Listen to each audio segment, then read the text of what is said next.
La fonction de remplissage de zone de Photoshop n'est pas récente, mais à partir de la version CS5, elle s'est dotée de puissantes nouveautés qui ont également ouvert la voie à des outils de correction extrêmement performants.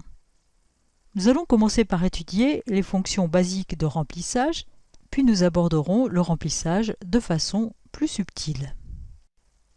Vous connaissez peut-être le pot de peinture de Photoshop. On le trouve dans la boîte à outils, sous l'outil dégradé. Je le sélectionne. Le pot de peinture permet de remplir de couleurs une zone dont la valeur chromatique est similaire aux pixels sur lesquels on va cliquer. Si je pose mon pot de peinture sur cette zone très claire qui correspond au ciel de mon image, je vais déverser la couleur qui est toujours la couleur de premier plan, ici le bleu clair. Voici. Je vais continuer un petit peu sur la zone un peu plus grise en dessous. Alors faites attention, le curseur se situe non pas au niveau de la peinture qui sort du pot, mais vraiment sur la petite flèche du curseur. Voilà. J'ai donc rempli le ciel d'une couleur, qui est la couleur bleue. Que remarque-t-on? Eh bien tout simplement que lorsqu'on utilise ce pot de peinture, on va déverser sur une zone donnée une couleur, mais une couleur pure, sans aucune nuance, ce qui pour un photographe pose toujours un petit problème. Le pot de peinture est un outil précieux pour un graphiste, mais pour un photographe, on en voit ici les limites, parce qu'on appliquera une couleur sans aucune nuance, qui correspond en imprimerie à ce qu'on appelle un aplat, une couleur pure. C'est très contraire à la photographie. En revanche, pour les graphistes, on peut regarder ici, si je fais Fichier, Nouveau, et que je valide cette nouvelle maquette, si je m'amuse à dessiner n'importe quelle forme, qu'elle soit ellipse ou rectangle, et que j'utilise maintenant le pot de peinture, là on verra que ça a un intérêt. J'inverse mes deux couleurs, je peux refaire la même chose avec une autre forme, par exemple ici un cercle, et avec le pot de peinture, je vais remplir mon cercle.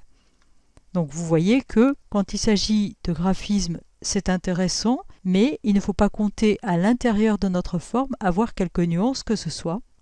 Alors certes, on peut un peu jouer sur l'opacité de la couleur déversée, c'est-à-dire le fait qu'elle soit plus ou moins transparente pour laisser paraître les éléments qu'il y aurait eu en dessous, mais néanmoins, ça ne vous reconstituera jamais quelque chose avec des nuances de photographie et des variations subtiles de couleurs.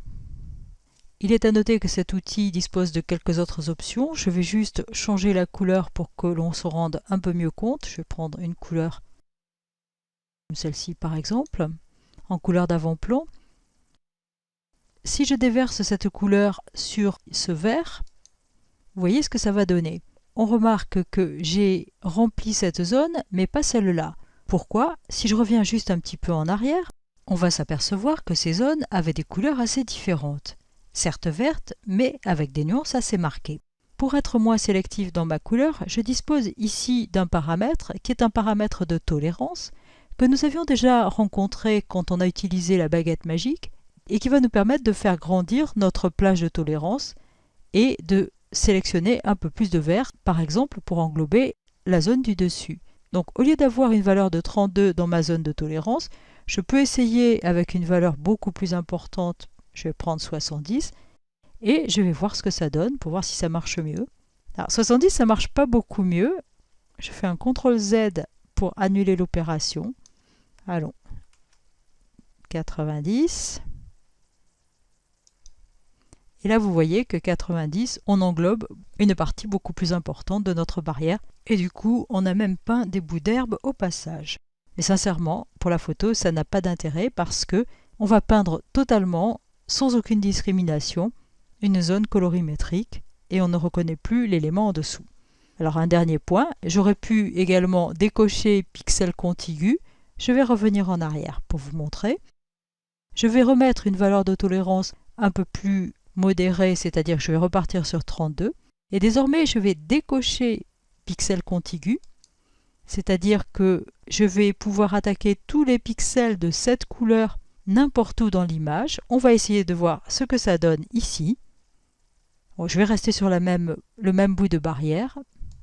Et vous voyez que dès que je décoche pixel contigu, on va remplir de notre couleur d'avant-plan tous les éléments qui avaient ce vert plus ou moins, en fonction du degré de tolérance sélectionné, dans notre image. En résumé, l'outil pot de peinture permet de déverser une couleur dans une image, mais c'est un outil qui est beaucoup plus spécifique aux graphistes, parce qu'en photo, on voit immédiatement les modifications colorimétriques que l'on a pu faire par ce biais.